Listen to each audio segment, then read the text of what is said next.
On TV, on radio, and on your smartphone. This is TalkTV. Tonight on Piers Morgan Uncensored, Harry and Meghan reveal they've been invited to the King's coronation, but they won't say if they'll deign to show up. How much more of this Sussex circus should any of us have to tolerate? Plus, drugs cheat or victim of an injustice. I'll talk exclusively to boxer Conor Benn on the dramatic fight to clear his name after failing drugs tests. And after ransacking Roald Dahl and neutering James Bond, the dreaded sensitivity readers are deployed to sanitise Ladybird classics, including Cinderella and Snow White.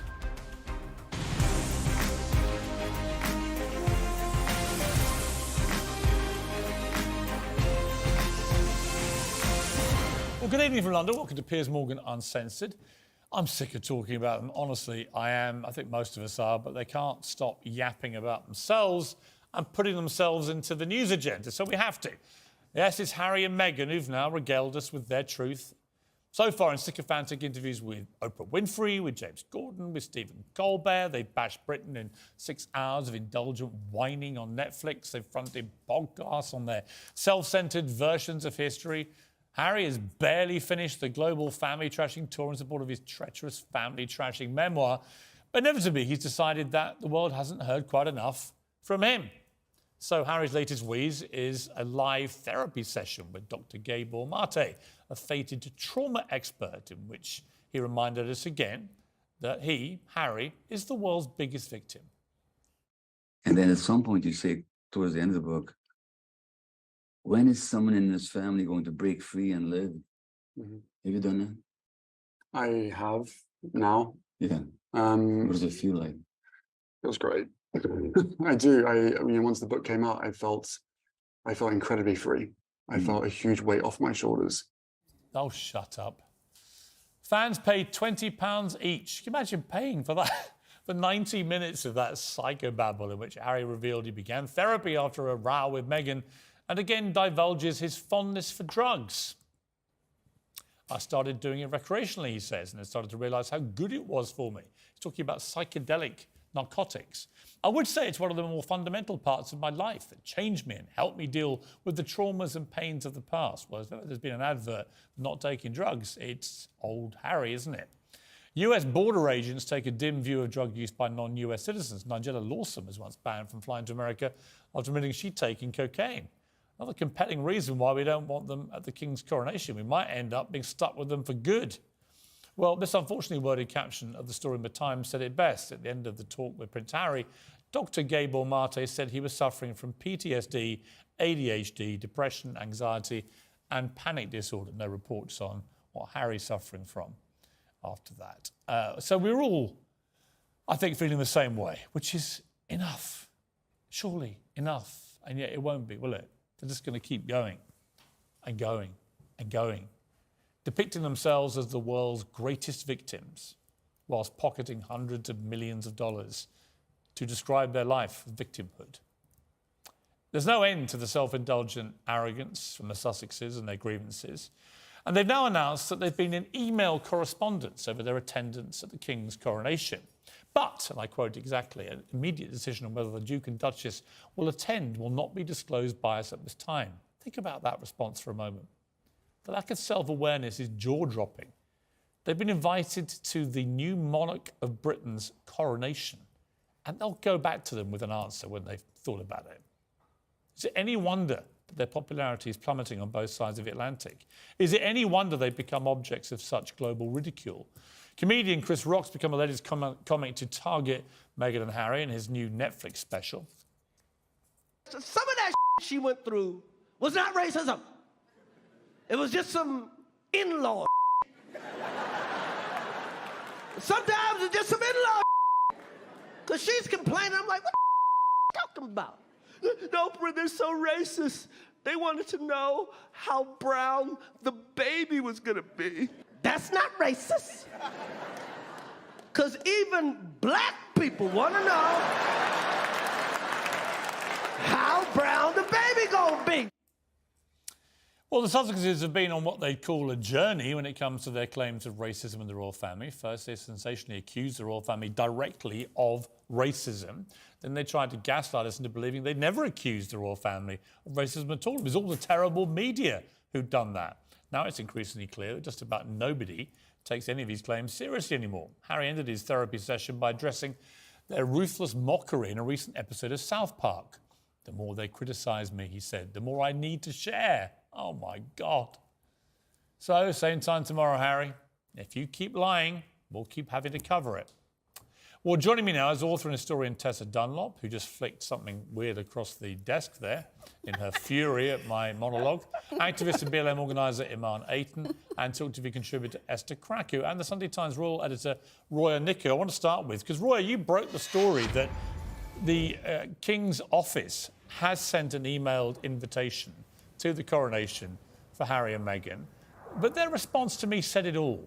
Just the arrogance of saying, yeah, we've got it and we'll come back to you when we've decided what we want to do. It was an interesting response. It wasn't quite the response I suppose I was expecting. I was just very keen and asked whether or not they had received an invite. And got it very late on Saturday night that they had, in fact, been invited by the King. And I suppose that's the olive branch that everyone has been waiting for. There has been so much speculation about whether or not they were going to be invited and then come. But of course, now everyone is going to be waiting to see if they both come, if just Harry comes. Of course, it's Archie's 4th birthday on the day, so there is that to take into account. But yeah, we now wait and see when they might RSVP to the King. I mean, like you say, an olive branch from the King. And a big one, frankly, because, you know, he's just had to put up with all this trashing in the book about him, about his wife Camilla, about his son William, about Kate. All of them got it in this book. So he made the olive branch, which is seen as the decent thing for him to do, although I wouldn't have recommended he do it. If they come, we're going to have the circus the entire time they're over. And it will in some way overshadow the coronation. Not completely, but it will certainly cast a shadow. If they don't come, my view is, well, all right, we'll have a bit of noise about them not coming, but there won't be that shadow. They'll be in California, nowhere near the action when it happens. Isn't it a smart play for everybody that they just stay in Montecito? The thing is, I think the King wouldn't have issued that invite unless he actually really, really wanted his son there. He wants his son there. I think the other thing we saw with the Platinum Jubilee service last year for Her Majesty the Queen, the late Queen, of course, is that they did come over and they were actually able, after all the hullabaloo of earlier last year, after Oprah and all of that, they were able to actually come to parts of it and stay out of the limelight. I think the other thing to remember here is a coronation is a once-in-a-generation massive deal. There will be golden carriages, there will be 2,000 people in the Abbey. It will be an extraordinary sight. Harry and Meghan, yes, OK, there's a bit of a circus around them, but I think all eyes will be on the King and Queen and everything else that's going on that day and the rest of the royal family. So I think it's doable. I don't think that, if they come, I don't think they're going to completely steal the show. They didn't last year for the Platinum Jubilee. It can be done. Well, I hope you're right, Roya, but another cracking scoop. Congratulations in the Sunday Times. Appreciate you joining me. Thank you very much. OK, let's get into this. Iman, the Chris Rock thing, first of all, did make me laugh out loud because, of course, I was accused of being a racist for not believing all this racism garbage that she was coming out with. Now Chris Rock has said it. Is he a racist? OK, well, we have to put everything that he said into context first, OK? So he said that everyone wants to play the victim, and he also referred to white men being the most recent culprits alongside Meghan Markle. He also said that Meghan had won the light skin lottery, so in other words, she has light skin privilege, and so therefore he couldn't quite understand why she was still complaining. He also said that she was acting dumb in regards to the royal family, and that's when he proceeded to say that they were the original racists, they invented colonialism, and they were the OGs of racism. So in other words, racism should be expected. So he basically spent the best part of his set making it dead clear that the royal family were a bunch of racists, and that Meghan Markle's ignorance and naivety he was alluding, basically utterly ludicrous. Okay. So that was his set. He was alluding really to colonialism, and you can certainly frame an argument that there was obviously racism and colonialism. I can accept that. Well, we're talking about the current members of the royal family being directly accused of racism. Esther, what really annoyed me about Harry retracting that was that 2 years of damaging allegations left to hang around the world that the royals have been racist, and then he turns around and said, well, we never meant to be racist. Well, then I always made the point that he didn't know what he was talking about, because he started trying to wade into a conversation that was way out of his depth, saying he was unconscious bias.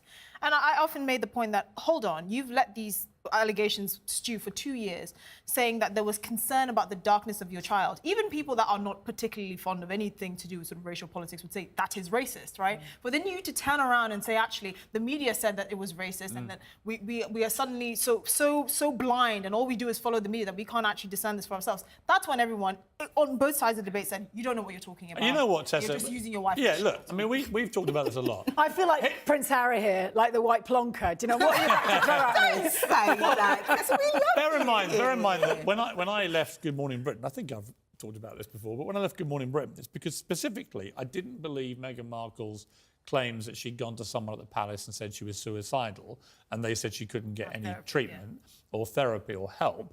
And also I didn't believe the racism claims. Now, what's interesting is neither of those... No, but hang on, Tessa, here's my point. Neither of those claims get repeated in Harry's 420-page book. Yeah. It's like they never happened. And yet they were the incredibly incendiary and explosive allegations which triggered this whole thing. Now, what happened to them? Where did they go? It's a question of nuance. I am very clearly a white woman, but I am married to a foreigner at the bottom of the European pecking order, a Romanian. And I remember, and my wider family deny this, I remember my aunt, her little pink fist, banging on the table, our country is too full, we don't want him over here. I remember the way they spoke to him, such as some members, not all members of my family, with a louder voice, like he was a tradesperson coming in the back door in the 1950s. This stuff, it filters in. It's very hard to prove. It's hard to articulate. And we're talking about white on white in the context of my family. So what I'm trying to explain... You're describing as xenophobia, though. Right, OK, I know. I've explained that. But I'm talking about these things that are very hard to articulate. They're hard to prove. And they're actually... what happens is they get labelled, they get pigeonholed, they get pushed into two camps. Hang on, sorry, hang on. Actually, I believe Harry when he said he felt something. I've hung around public schoolboys. Yeah. I've been in a group that's fine, who have referred to the Serena and Venus Williams as silverbacks. I've heard that with my own ears in the last 10 years. We're not talking about any of those things. Listen, here's my point. But we are actually, aren't we? Well, no, that's what I'm talking about. They went on global television to Oprah Winfrey, the most famous people in the world, and they made direct allegations of racism that they now have said they simply didn't make. We didn't mean to say anyone was racist. They've never named anybody who they originally said these things. Nothing. It doesn't appear in the book. It's just vanished after 2 years of incredible damage to the brand of the monarchy. And can I just say the agenda's changed? I just want to just throw that point in. I've said this several times. Their agenda has changed, Piers, and so therefore their tactics have too. And so that is why it's no longer in the book, because their premise right now is about getting their family back. Should they have the gall to turn up at the coronation? Bear in mind these two have done so much to damage the institution of the monarchy in the last 3 years. Why would they even want to be there celebrating the coronation of our next king? Well, firstly, I think it is more than possible to highlight racism within an institution while simultaneously wanting to reconnect with your family. That's the first point. Secondly... But is that what they did? Did they highlight racism? Or did he... Well, wait, hold on a second. Establish that he didn't know what he was talking about? That was the original plan, to highlight racism. We already know that they have backpedaled with that. Yeah, so there was no racism. We already know that. And in terms of the coronation, well... It's Archie's birthday, as we already know. So for me personally, I don't believe 4-year-old kid's birthday party versus the coronation of a king. I don't believe that that's a coincidence. Oh, do me a favour. I do not. Call me sceptical, but I don't. You think they planned the coronation to ruin Archie's birthday? I'm not saying that. Oh, for goodness sake! Just on record, Piers is shouting. Just on record here, man shouting. Sorry, this is the stuff of total insanity. Of course, they didn't plan the coronation of a British monarch to ruin a 4-year-old kid's birthday party in California. I think it could have been a way out. You think it's deliberate? No, I don't think so. Because it could have been a way out. All right, time out. No one can hear everyone. Only I'm allowed to shout on this show.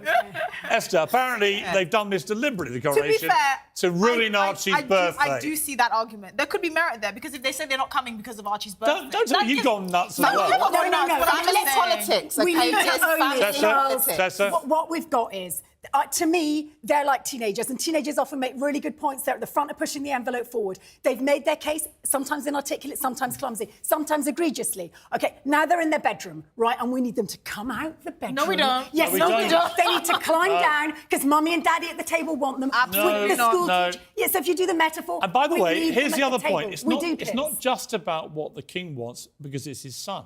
It's about what the king should do as the right thing for the country. That's what I wanted to The add. king represents all of us, right? I don't think the most people in Britain want Harry and Meghan anywhere near Not this just about coronation. Can I just say, He's I head just of the think, Commonwealth. Can I just say, I Not just don't about think that Britain. this is, in terms of the coronation, I don't think that this is simply just about whether King Charles wants them there or whether Harry and Meghan want to be there. I actually think that this is due to reputation management, and I think it comes down to what is best for the institution. And I believe what is best is All right, do you think they should be there? Redemption. Yes or no? I think that King Charles should prioritise They should be rectifying the there. issues within his family, so I think they should go. Should they be there? I don't think they should go. I think this is something for the British public. I'm quite frankly, I'm sick of the saga. I'm sick of the drama. I'm sorry for the issues that they're having, but this should be happening behind closed doors. And Tessa, if they do come, here's what they're going to do. They're going to bring a camera crew, they're going to bring recorders, and they're going to invade the privacy of the royal family all over again. And here's what's going to be the winners. The royal family will win if they come, they will win if they come, and you, the press, the populous press will win, Piers. So it's all gone to get them on those pews. Actually, I'm no longer the popular press. I'm a television presenter Oh, I see. of a show Oh, called really? Piers Morgan Uncensored. Interesting. Yeah. Well, look, I'm glad we all reached an agreement that I'm right. Delusions on grandeur, right? One thing for sure, if they do come, it will be, of course, a story, and we will, of course, be compelled to cover it. Well, that's it. After the break, as Conor Benn's boxing career hangs in the balance, I ask him some tough questions. My exclusive interview is next.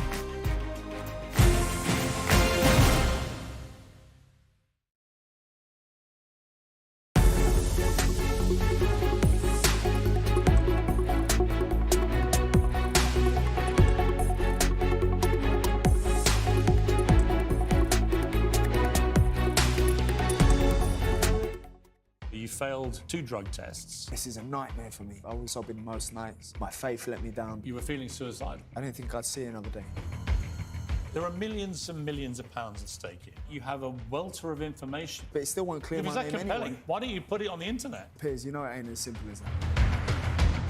I've been proven innocent. No, I wouldn't say you've been proven innocent. I am innocent. You know, if I had done something wrong, I'll raise my hands to it. I made a mistake, whatever it is. I don't know.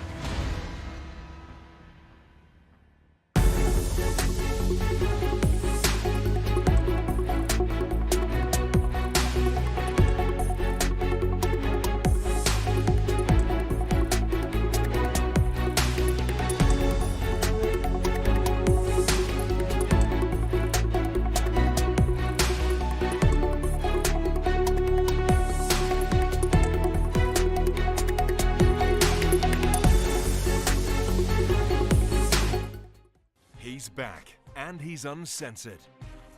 Debating the breaking news and talking to the biggest names. Piers Morgan is live every week with a host of stars. Uncompromising, unmissable, and uncensored.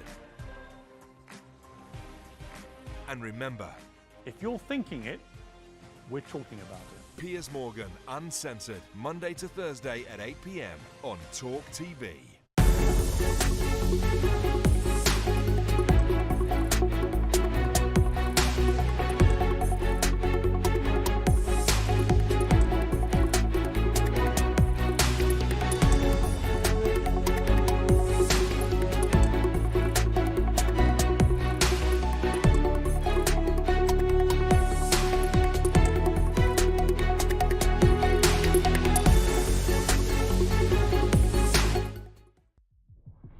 Passionate and always straight to the point.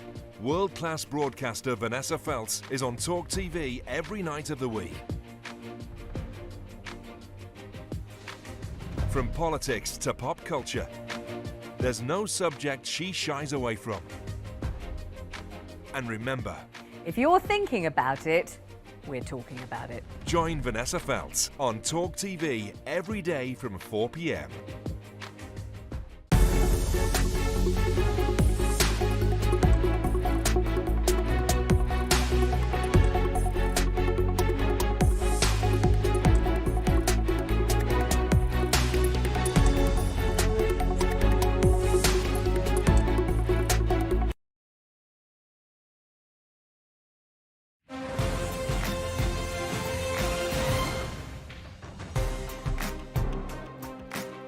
Welcome back to Piers Morgan Uncensored. Conor Benn, the son of boxing legend Nigel Benn, was one of British boxing's biggest prospects. But in October last year, just days away from a domestic grudge super match with Chris Eubank Jr., Benn was accused of failing 2 drugs tests, and the fight was postponed.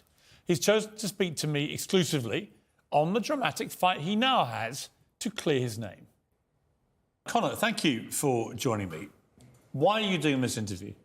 Because I feel like a lot of people have speculated and had time to say what they want to say, and I've never been able to speak on it.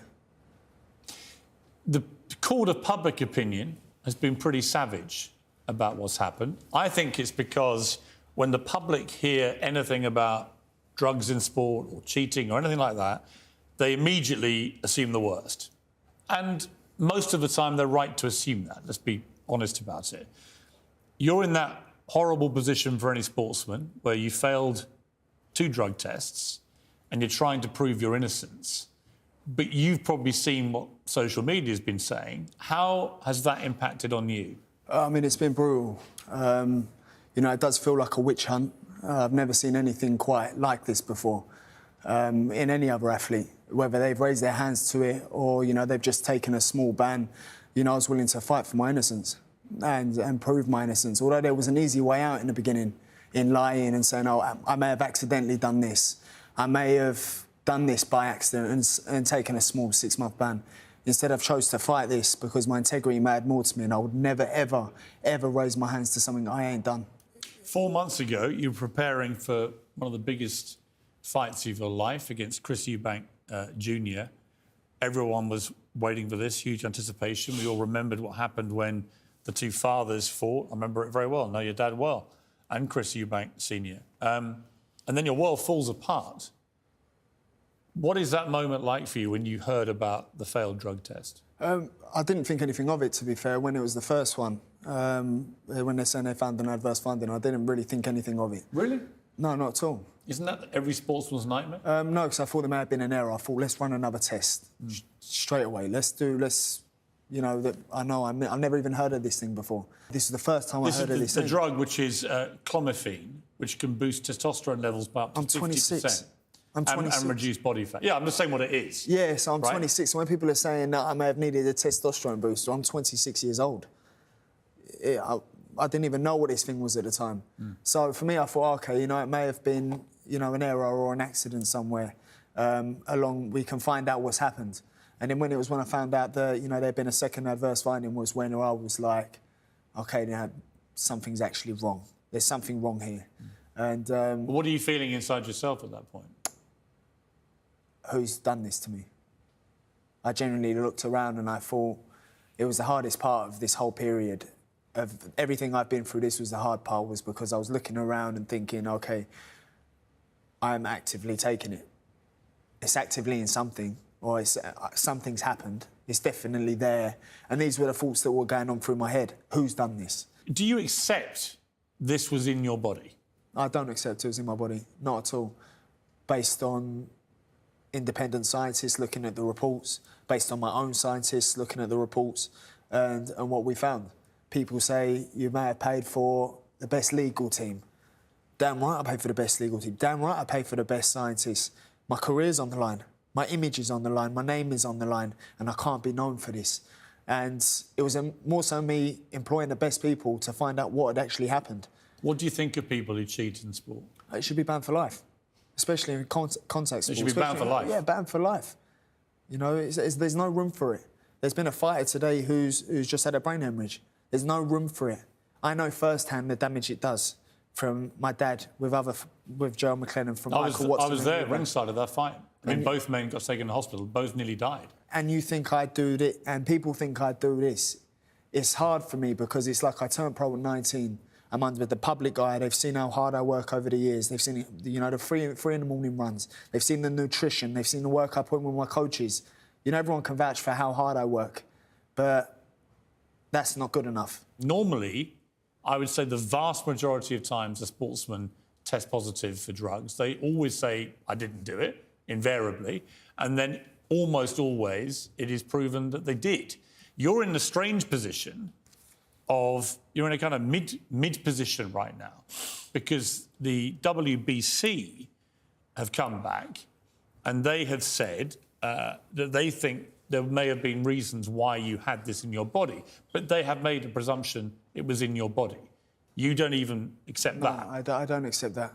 So when they say you may have taken, and it got a lot of attention, this, and some mockery, but when they said it may have been a highly elevated consumption of eggs, could have created this positive testing, you don't even accept that? I don't accept that, no. The WBC, while I was me and my team were on the phone to them on a Zoom call, they had come out and said that one of their scientists are currently dealing with 2 cyclists who have tested positive for clomiphene traces, and they can prove it's in the embryos and the eggs.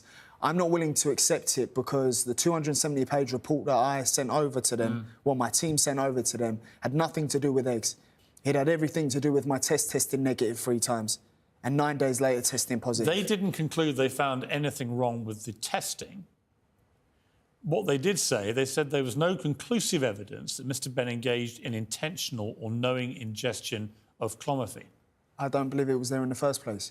You got to remember, I don't even know what this thing is. Coincidentally, for my first VADA test, coincidentally for the biggest fight of my career, there's a substance in my body that I haven't even heard of. The reality is this particular drug, which is becoming more prevalent in sport, and no one's quite sure why, but it can, as I said, boost testosterone levels by 50%. It can reduce body fat. So it clearly would have tangible benefits on an athlete. I mean, it would. Whoever the athlete is, it would help. If someone was doing it deliberately, it would help. Well, definitely. But what the WBC is saying is even the peak of it in my system is still only a trace. Why don't you give this dossier, 270 pages of it, why don't you give it to the British Boxing Board of Control? Because they're ultimately the ones that can sanction or not sanction your right to fight in this country. My dad tore up his British boxing licence on TV in the 80s. You know, the board ain't going to stop me from fighting. They can't stop me from fighting. Well, they can stop you having a professional fight in this country. In this country, and that's fine, so be it. Is that fine? They filed 7 misconduct charges against me. One of them was they wanted, because we wanted the fight to go ahead. The second one was because we didn't tell Eubank immediately. And on the Monday, they said, we're upholding all charges. I thought you lot can do one. You think I'm going to sit here and take this? But if you have what they've said is, well, show us the evidence. But I couldn't care less. You've got 270 pages of apparent evidence. Surely the smart thing to do, whatever your views of the Board of Control, they are the governing body. Surely you should just give them your evidence. Let them respond. That's down to my legal team. You know. Well, what would stop you? I don't understand what stops you. My pride, the way they've dealt with this, pride won't get you through this. But I don't have to be licensed by the board. That's my views on it. You do to fight in Britain. I don't plan on fighting in Britain anytime soon. Just put it all on the internet. I want to. I want to. Trust me. What's stopping you? The ongoing legal cases. That's the only reason. You seem to look. This is your career, your livelihood. This is everything at stake here, isn't it? No, I agree. Everything's on the line. I agree, and this is what I keep trying to tell my lawyer. But you can't do this. You can't do that, mate. This would have been public. I've known what I've known since December, and I've kept quiet. Everyone firing, everyone attacking me, and I've known what I've known since December. And I'm sitting here again, going, well, why can't we just release the information? Why can't the public just know what's actually gone on? Because the public, you know, from what I looked at it today, social media, is savage. They've convicted you. They think you're guilty. And I'm going to have to deal with that, I think. I think public have made up their mind. How are you going to deal with that? There will be... Because Eddie Hearn, your promoter, says, look, it's time you've got to move on, you've got to progress. What do you think when he says that? Well, I don't think I think the public have made up their mind already. Irrelevant of what's presented, irrelevant of what the board say. I've got strong DNA and I'm one hell of a fighter, naturally. I work hard, I've made loads of sacrifices and I'm willing to do what other people aren't willing to do. And that's why I'm where I am, not because of cheating. If you feel this passionately about it, I can sense it. I can sense you're emotional about this. To be branded a cheat in the court of public opinion, what has that done to you? Yes, it's hurt me.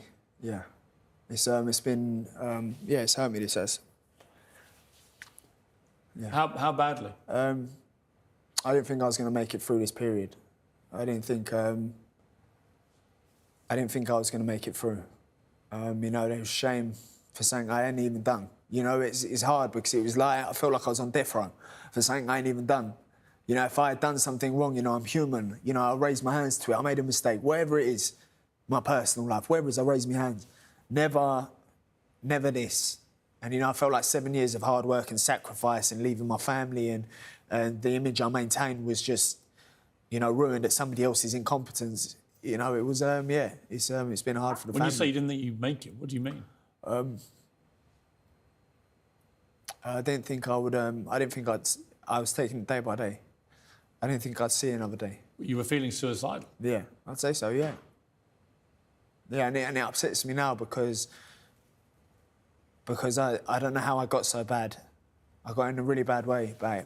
You got to remember, if you think I'm innocent or if you don't think I'm innocent, I am innocent. Yeah, I mean, look, let me be clear. I don't know, right? This is the first time we've met. I know your father from old. I've watched you from afar. I've admired your work in a boxing ring. But I don't know if you're innocent. I would never do this to my family. I would never do this to my supporters. You think I'd do this to my dad? You think I'd do this to my son, who's now got to grow up and look at this? You think it's not who I am? Cheat or victim? Well, coming up, more revelations from Conor Benn, and his boxing legend father Nigel also joins us for a bold intervention.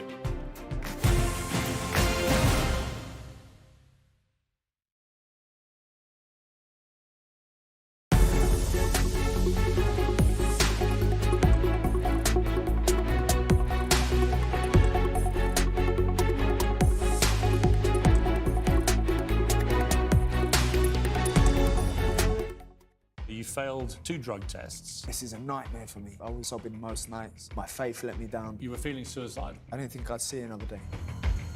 There are millions and millions of pounds at stake here. You have a welter of information. But it still won't clear my name compelling? anyway. Why don't you put it on the internet? Piers, you know it ain't as simple as that. I've been proven innocent. No, I wouldn't say you've been proven innocent. I am innocent. You know, if I had done something wrong, I'd raise my hands to it. I made a mistake, whatever it is. I don't know.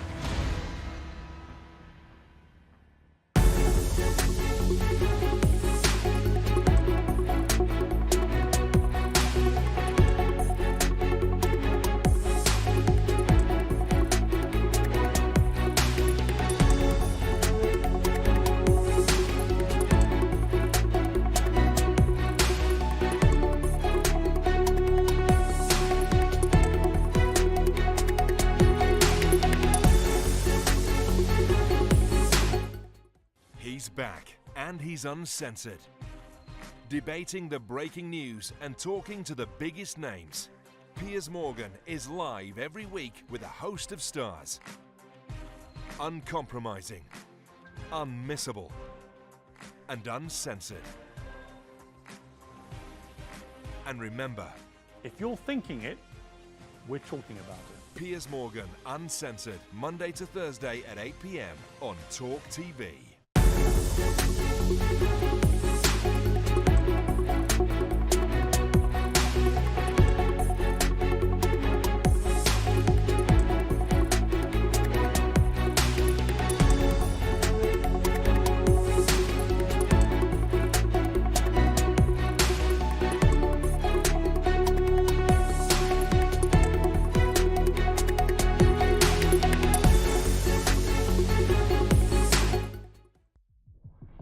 Passionate and always straight to the point.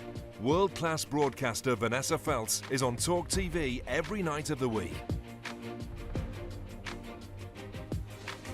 From politics to pop culture, there's no subject she shies away from. And remember, if you're thinking about it, we're talking about it. Join Vanessa Feltz on TalkTV every day from 4 p.m.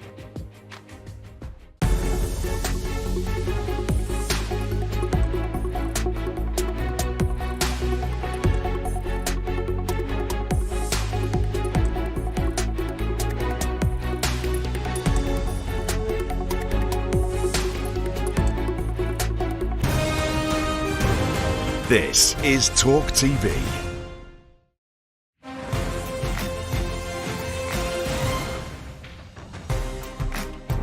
Welcome back now to the final part of my exclusive interview with Conor Benn. He's just revealed that he was just feeling suicidal after failing 2 drugs tests, which made him a target of savage online abuse. So I asked him about that abuse and just how bad it got. There's been too many. You know. Well, what kind of thing? Just kill yourself. People have told you to kill yourself. Kill yourself. People said, kill yourself. Racist comments to my son, my family. On social media? Yeah. Yeah. Anything in person? In the Nothing streets? in person, no, never. Nothing in person. It's cowardly. It's cowardly. I don't even think it's social media that bothers me. It was more so the shame I felt leaving the house. Although I'd done nothing wrong. I was having night terrors, panic attacks, and I don't throw these words out in mental health.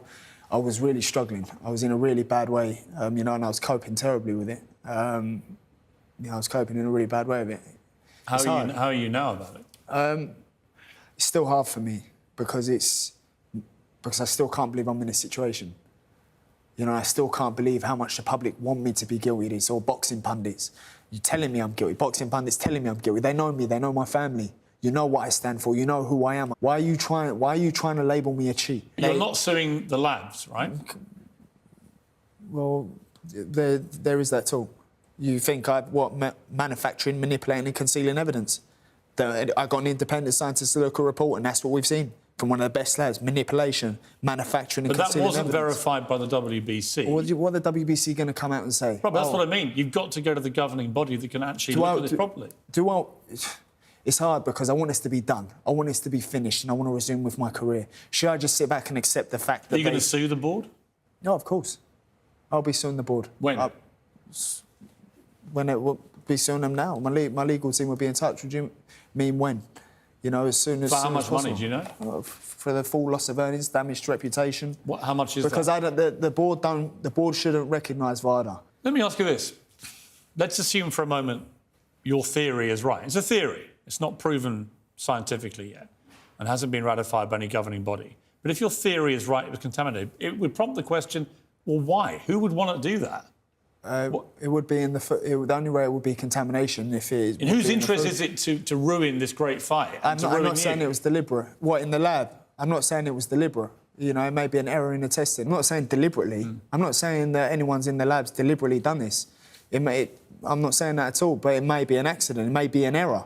There are millions and millions of pounds at stake here, dollars, wherever you decide. Does this all sound, from what I've said about the testing, manipulation, manufacturing, concealing evidence, from what I'm saying to you, does that sound... Listen, you sound like you have a welter of information, but I cannot for the life of me understand why you wouldn't then give it to the governing body.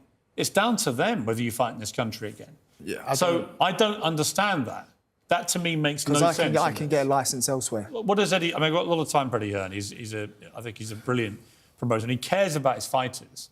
He wants you to try and move on from this. That's his advice, right? What have you said to him about that?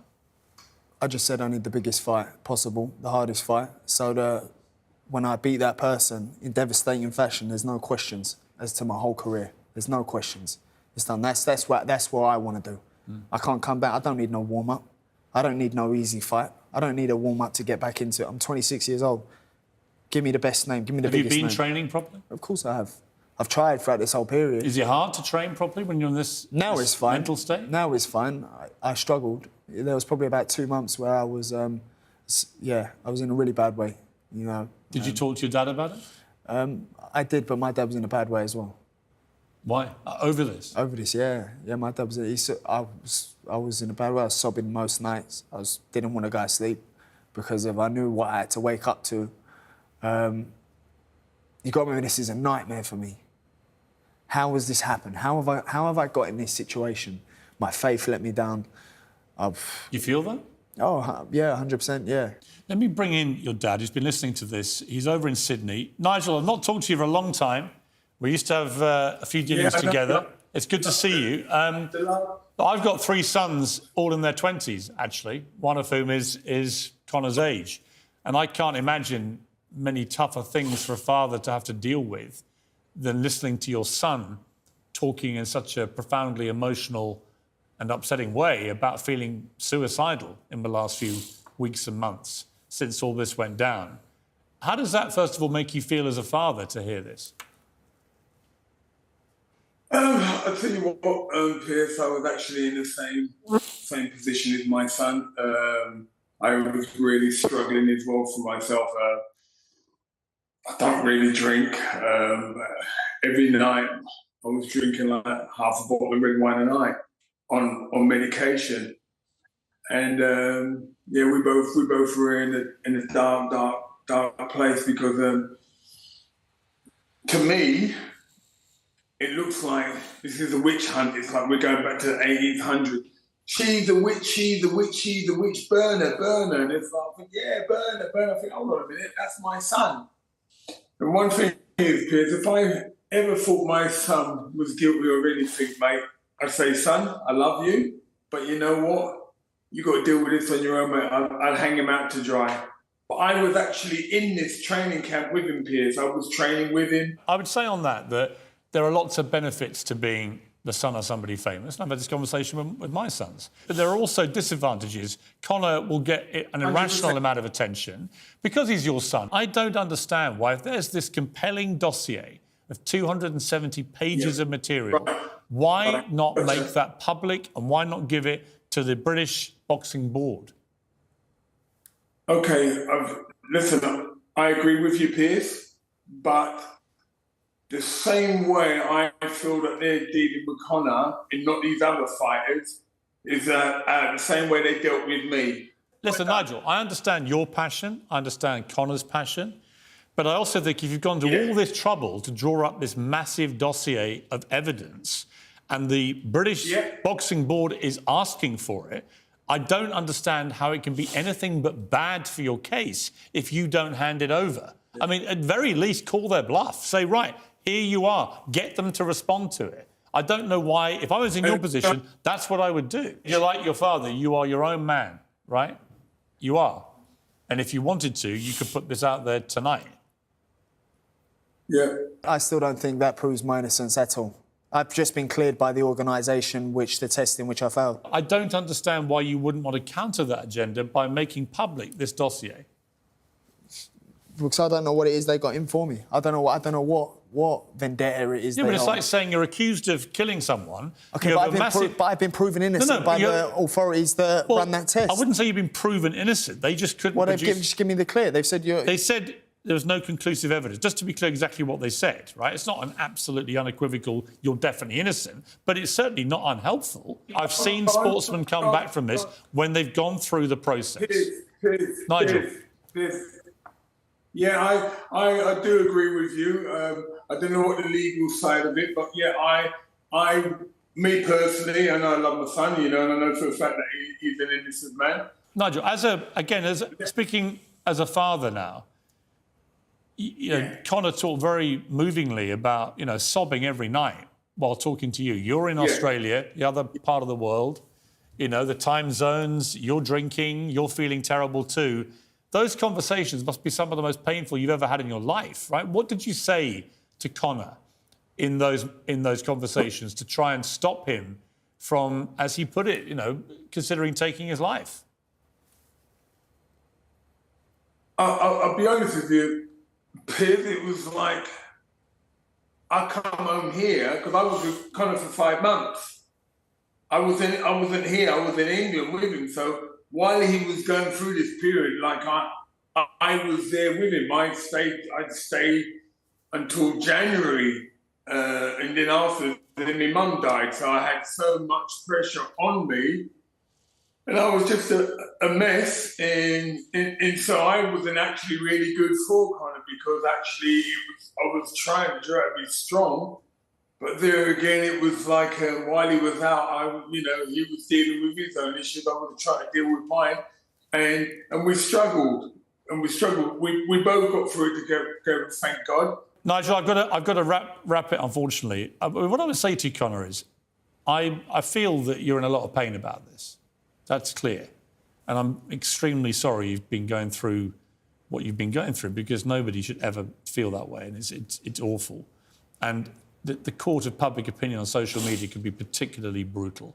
I've experienced myself. It's a very, very unpleasant thing.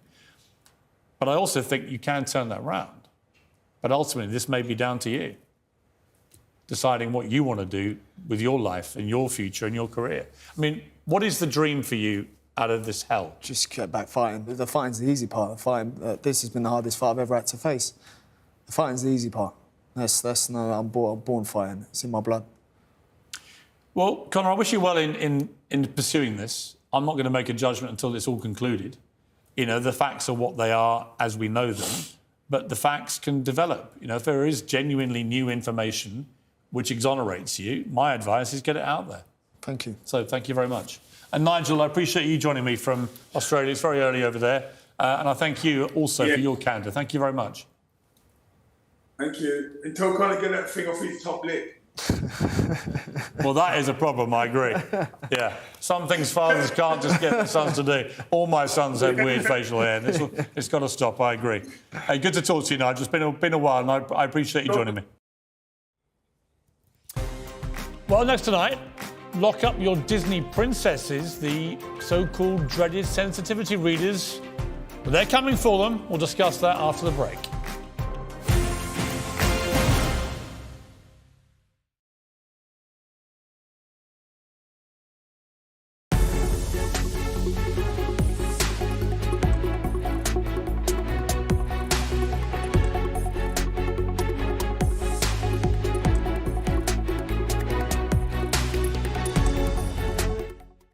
Failed 2 drug tests. This is a nightmare for me. I was sobbing most nights. My faith let me down. You were feeling suicidal. I didn't think I'd see another day.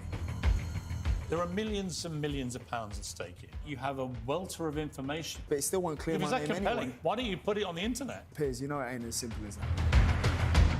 I've been proven innocent. No, I wouldn't say you've been proven innocent. I am innocent. You know, if I had done something wrong, I'd raise my hands to it. I made a mistake, whatever it is. I don't know.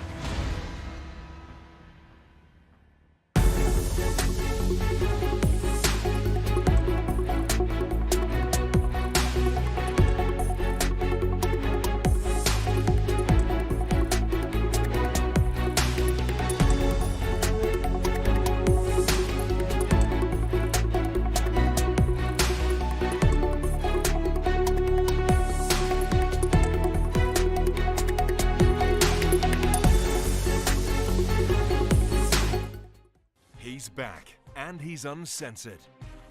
Debating the breaking news and talking to the biggest names. Piers Morgan is live every week with a host of stars. Uncompromising, unmissable, and uncensored. And remember, if you're thinking it, we're talking about it. Piers Morgan Uncensored, Monday to Thursday at 8 p.m. on TalkTV.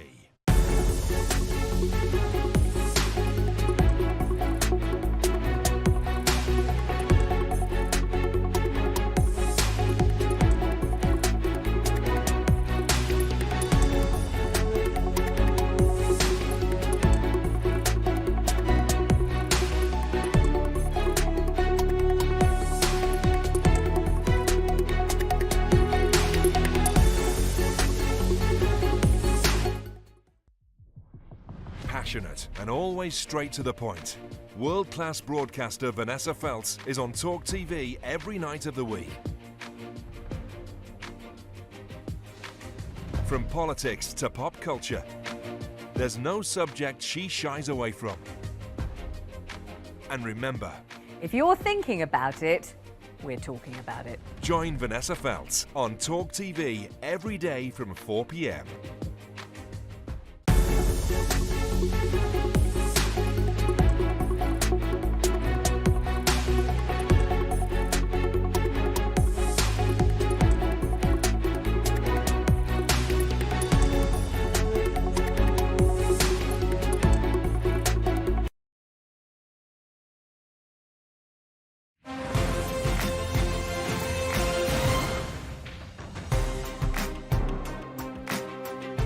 Welcome back. Joining me, our TalkTV contributor Esther Cracker, associate editor of the Daily Mirror, Kevin Maguire. So, a sort of extraordinary interview with Conor Benn there, because I don't know whether he's telling me the truth or not. How can I know? Yeah. Only he really knows. He's failed these 2 drug tests, and he's pleading with us to think he's not that kind of guy. The problem I have with these sort of interviews, Kevin, is that, I mean, pretty much every sporting cheat That's the kind of thing they say when they get caught. Yeah, Lance Armstrong, Ben Johnson back in the day, Shane Warne actually, who did rebuild his career.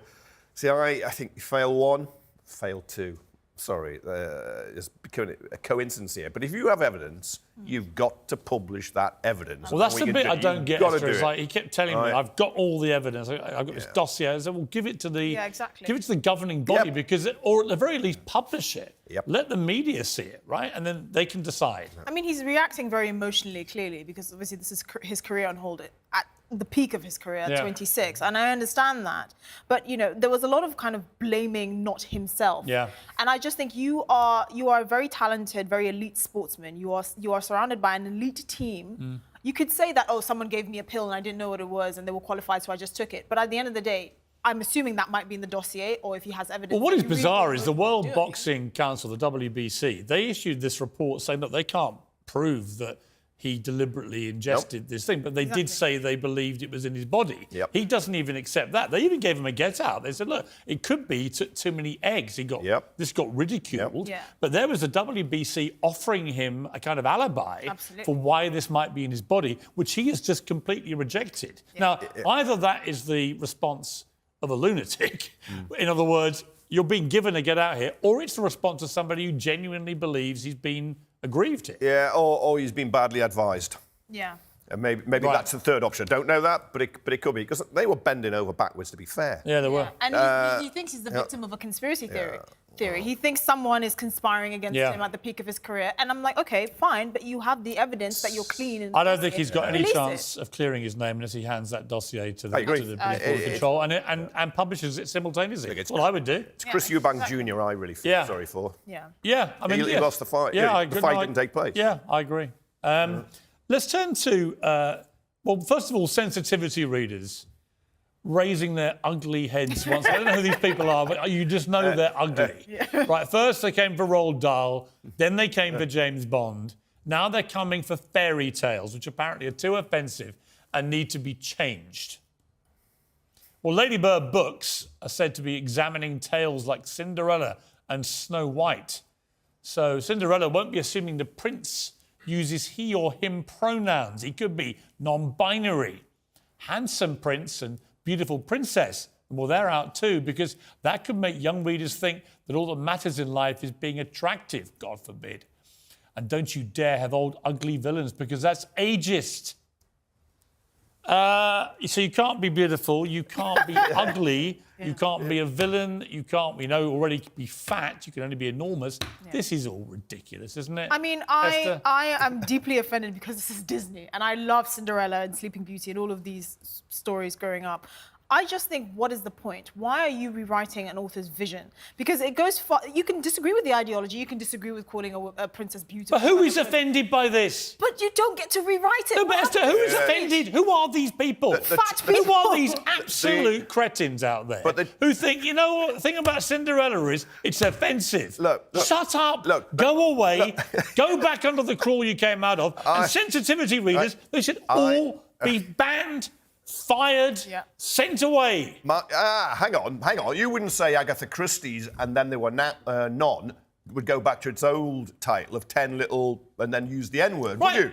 Well, so you accept the principle there is a line that is crossed sometimes. Okay, I'll accept that. Right. I'll accept that. There is a line, because I don't think it should be completely, everything should be published the way it used to be. If, for example, it has the N-word in a title. I get that, right? Although some people don't. Some people think you should just stick rigidly to how they originally published it. But I can accept there might be very, very few exceptions. But when you start getting into whether a prince might be non-binary, this is complete nonsense. It is. Even you are well-groomed old wokey. Even me, and I kind of think books should, by and large, stand as they were written.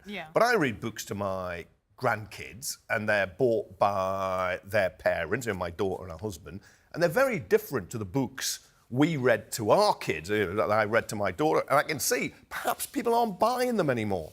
Perhaps if you're Ladybird, you've got to appeal to a new market. So it's a commercial pressure. Because this market is a tiny market of people. Honestly, who do you meet in real world who thinks this way. I didn't meet these people. I mean, I think, to be honest, there is a part I of try. me that I go out in the street. Are you a woke imbecile? Where are you? Are you feeling oversensitive today? Does a ladybird book upset you? I think they're trolling us. I think the point where they talk about the prince being non-binary, I think they're trolling It's us ridiculous. to an extent. Ridiculous. We're talking of trolling us. Matt Hancock. Oh, God. So in the Telegraph lockdown files, which are endlessly sort of riveting and entertaining in equal measure, and horrifying, of course, he emerges exactly how I thought he would, which is it's basically all about Matt Hancock. Yeah. And we saw one message today in the coverage where he's talking about the vaccine rollout, desire for a turbo boost for it. I called for this 2 months ago, he messages on WhatsApp to his team. This is a Hancock triumph. He's talking about himself. Esther, I mean, what is he doing here? And then he's furious that Alok Sharma might go on TV, which, given how appalling Alok Sharma was on TV, I don't blame him for being furious. Pity I'm not in the Commons. I should do a clip. I should definitely do the rounds tomorrow. It must not be Alok, because Alok might get some credit. It's pathetic. I mean, he has no self-awareness. I think that, we're able to establish that. But this just shows the extent of his narcissism, because he actually felt like he was a victim of, a privacy breach because he was caught heavy petting a lady he was cheating on his wife with. And then he got these messages were released, and he thinks he's part of a conspiracy to breach his privacy. And now he believes that he should get credit for everything, as if he's some sort of mini Well, the dictator. one thing, Kevin, which emerges from this as a sort of conclusion is nothing constitutes a Hancock triumph. No. No, not. I mean, he's the man who put the cock into Hancock as Health Secretary. And I think he just shows himself to be thin-skinned, incompetent, chaotic, and attention-seeking because he wants attention for his triumphs when they don't exist. And none of that would have really mattered if he hadn't been Health Secretary at the time of COVID and the pandemic. People weren't dying in large numbers. Yeah, in care homes and elsewhere. You're in a care home, the words Hancock triumph are not being used. No, his protective ring was not a protective ring at all. Guys, got to leave it there. Thank you very much indeed. Enjoyed seeing you. That's it from me. Whatever you're up to, keep it uncensored. Good night.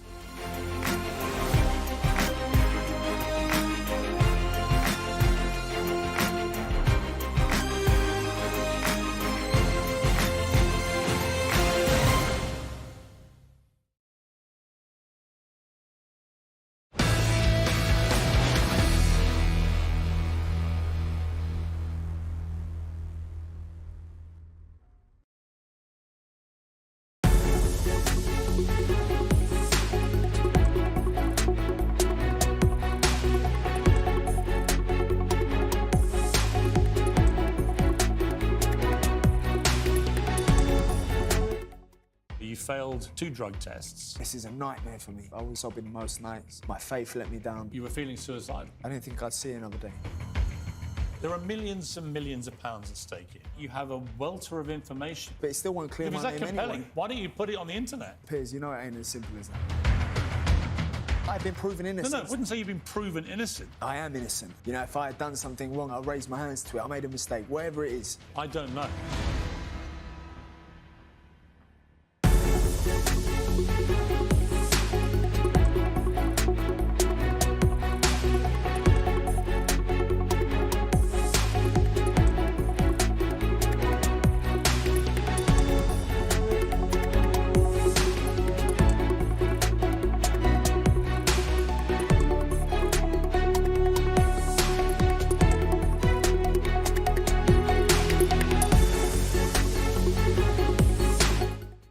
He's back, and he's uncensored. Debating the breaking news and talking to the biggest names. Piers Morgan is live every week with a host of stars. Uncompromising, unmissable, and uncensored. And remember, if you're thinking it, we're talking about it. Piers Morgan Uncensored, Monday to Thursday at 8 p.m. on